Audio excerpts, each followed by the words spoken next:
안녕하세요. 족부정형외과 전문의 김주범이 들려드리는 발에 관한 톡톡 시간입니다. 네, 오늘의 주제는요, 발목 연골 손상의 자가줄기세포 치료인 비맥에 대해서 말씀드리려고 합니다. 무릎 연골 손상에는 줄기세포 치료를 합니다. 줄기세포 치료라고 하는 거는 줄기세포라는 거는 어떤 세포로든 분화가 가능한 세포를 이야기를 합니다. 그래서 연골 손상 부위에 이 줄기세포를 올려놓으면 이 줄기세포가 연골세포로 분화해서 연골 손상 부위의 연골을 채우는 거죠. 무릎에서는 아이의 탯줄에서 만들어진, 즉 제대열 속에서 채취한 줄기세포를 이용한 제품이 만들어져 있고 이거를 사용 가능합니다. 그렇지만 발목은 이거를 사용하지 못해요. 그래도 내 몸에서 뽑은 줄기세포는 사용할 수 있게 나라에서 허가를 해줬습니다. 그래서 이게 바로 비맥이라는 이름으로 저희 나라에서는 사용을 하고 있고요.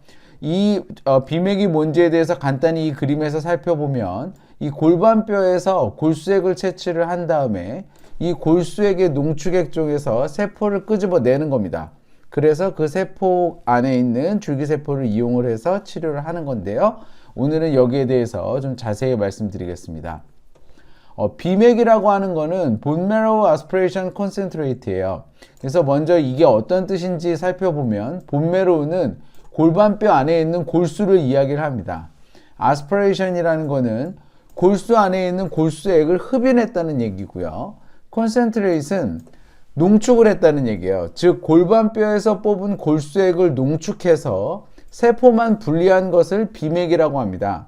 근데 골반뼈 안에 있는 골수액은 줄기세포가 대부분이에요. 그래서 저희가 왜 백혈병 있는 환자들을 치료를 할 때 골수를 완전히 싹, 본인의 백혈병이라는 거는 피가 다 암세포인 거잖아요. 그래서 피를 생성하는 골수를 싹 죽이고 다른 사람에서 골수액을 채취를 해서 그거를 옮겨준다는 걸 알고 있죠.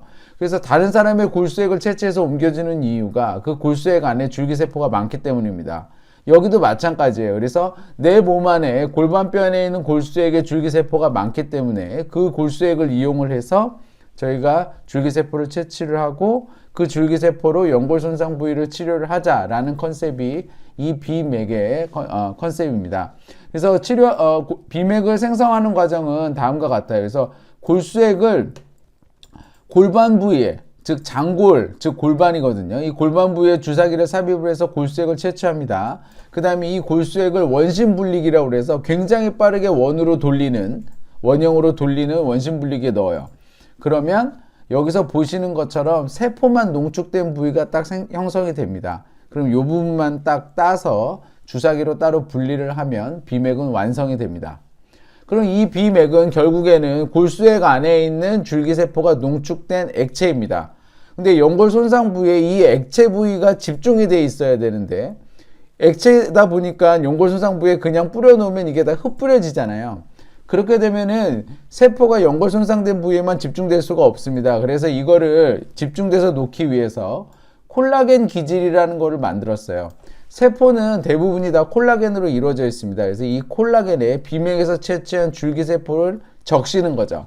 비맥을 채취한 다음에 그거를 이 콜라겐 기질에 적신 다음에 연골 손상 부위에 올려놓고 섬유성 악교, 2주면 녹는 인체에 무해한 섬유성 악교로 그거를 붙여놓는 겁니다. 왜냐하면 발목이 움직이면서 이 콜라겐 기질이 말리거나 다른 데로 날아갈 수가 있잖아요. 그래서 그런 걸 방지하기 위해서 2주간, 즉 콜라겐 기질이 그 자리에 잘 붙을 수 있는 시간인 2주인 기간 동안 섬유성 악교로 그거를 유지를 해라 라는 의미로 섬유성 악교로 붙여놓는 겁니다. 그래서 다시 한번 정리를 해보면 연골 손상 부위에 맞게 재단한 콜라겐 기질에 비맥을 적셔서 병변에 올려놓고 그 위를 섬유성 악교로 고정합니다. 이 섬유성 악교는 2주면 흡수가 되고요. 그리고 이 2주의 기간이 지나면 콜라겐 기질은 움직이지 않고 그 연골 손상 부위, 이 부위에 생착하게 되는 거죠. 그럼 이러한 비맥을 이용한 발목 연골 손상의 수술적 치료 과정이 어떻게 되는지를 보면 먼저 연골 손상 부위를 찾아서 이 부위를 깨끗하게 정리를 합니다. 그리고 여기에다가 구멍을 뚫어놔요. 이 구멍은 두 가지 의미인데 원래 구멍을 뚫으면 그 구멍을 통해서 스스로 자가 줄기세포가 올라오는 걸로 되어 있고요. 두 번째는 이 구멍을 통해서 저희가 비맥을 올려놓은 게 또 잘 붙을 수가 있습니다. 그래서 구멍을 이렇게 뚫어놓은 다음에 비맥 시술을 하죠. 비맥 시술을 할 때 대부분 연골만 손상이 되어 있는 게 아니고 뼈도 같이 손상되어 있는 경우가 있어요. 그런 경우에는 이 그림에서 보시는 것처럼 자가골을 같이 이식을 하고요.